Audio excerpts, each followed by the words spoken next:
अस्सलामु अलैकुम दोस्तों, आज हम एक ऐसे सफर पर निकालने जा रहे हैं जो 5000 साल पुराना है। वो मिस्र के बादशाहों का सफर जिन्हें हम फिरौन कहते हैं।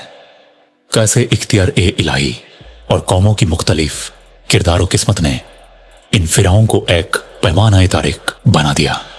चलिए शुरू करते हैं। मिस्र की इब्तिदा और पहला फिरौन मुहर्रम तारीख मिस्र इजिप्ट की सबसे पहली तहजीब लगभग 1100 में लोअर और अपर इजिप्ट के इन्हिराफ से कायम हुई। पहला वाकया, नरमर ने दोनों इलाकों को एक करके पहला फिरौन बना। हुक्मरान का तकद्दुम, डिवाइन किंगशिप का नजरिया। फिरौन को इब्न अल्लाह या अल्लाह का हुक्मरान समझा जाता था। मसरफ ज़मान नीले नदी के आशिकन, उनकी फ्लडिंग साइकिल्स और खेती के बावजूद फिरौन ने अपनी हुक्मरान मजबूत की। ओल्ड किंगडम मिस्र का सुनहरा दौर 2806 से 2831 BCE। पिरामिड्स का बुनियादी इश्क, गिजा के पिरामिड्स, खूफू, खफरे और मेनकोरे, ये तीन शाकर 7 वंडर्स से भी बुलंद नजर आते हैं। कब्रो कब्रिस्तान, इनकी तमीर में हजारों मजदूर, इंजीनियर और मेसन्स का हिस्सा। सियासी और समाजी निजाम, सेंट्रलाइज पावर। फिरौन सुप्रीम, नूमर्स गवर्नर्स, मददगार, तमीर और साजिश। ममलकत मिस्र के लिए इरिगेशन कैनाल्स, टेम्पल्स और ग्रेनरीज। मिडिल किंगडम, तारीख का दौरी इनकिलाब 2050 से 1066 BCE। फिरौन का निजाम बदला में तोहत गड्डी ने पॉलिटिकल यूनिटी वापस लाया।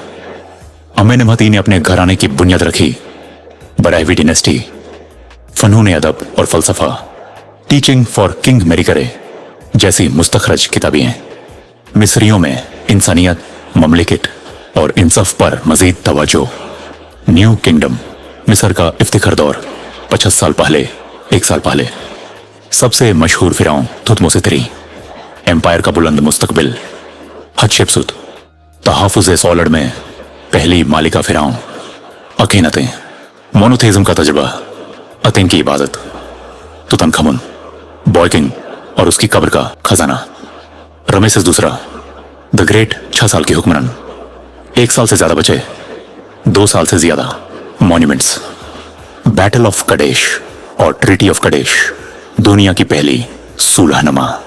फिरौनिक दौर का अनकीता, अखेरे मिस्र रूमी और पर्सियन हमलत 550 BCE में कम्बिसेस II अकीमेनिड पेर्सिया की फातेह। 3 साल 3 BCE में अलेक्जेंडर द ग्रेट की फतह। रोमन और बिजेंटीन हाकुमत ईसाई BCE में ऑक्टेवियन ऑगस्टस ने मार्क एंटोनी और क्लियोपेट्रा को हराकर इजिप्ट को रोम का हिस्सा बनाया। बिजेंटीन मिसल अक्वाम और ख्रिस्ती तसल्लुत, मगर फिरौनिक लेगेसी कायम रही। फिरौनिक लेगेसी रूहानी और इल्मी पहलू, डिवाइन किंगशिप से तौहीद तक फिरौन को इलाही हुक्मरान समझा जाता था। आखिर में इस्लाम ने तौहीद, अल्लाह की वहदनियत का पैगाम मिस्र में फैलाया। हजरत आमर बिन आस रजी अल्लाह ने इसनावे एह में इजिप्ट पर फातेह करके मस्जिद अमर बिन अल आस का बुनियाद रखी तरीकी। दर्स कबाइल इख्तिलाफत। अगर सेंट्रल अथॉरिटी मजबूत हो तो तहजीब तरक्की करती है। तौहीद की अहमियत, जब इंसान खुदा के सिवा किसी को इला समझता है तो फितना और तदबीर जालिम का रास्ता खुलता है। दोस्तों, 5000 साल के इस सफर से हमें यह सबक मिलता है, जो हुक्मरान अपनी कुदरत को अल्लाह की मर्जी से बलातर समझे, उसकी दुनिया गिर जाती है, और वो कौम जो अल्लाह की हुक्मरान कबूल करे, उसकी रूहानी इमारत कायम रहती है। आज के दौर में भी हम अपनी कोशिश के साथ अल्लाह पर भरोसा रखें, क्योंकि जो अल्लाह से जुदा होता है उसका सफर कभी खत्म नहीं होता। इस्लामिक चैनल उर्दू 2001-2 पर रूहानी और तरीखी सफर जारी रखें। सब्सक्राइब करें, लाइक और शेयर करें। जज़ाकल्लाहु खैर।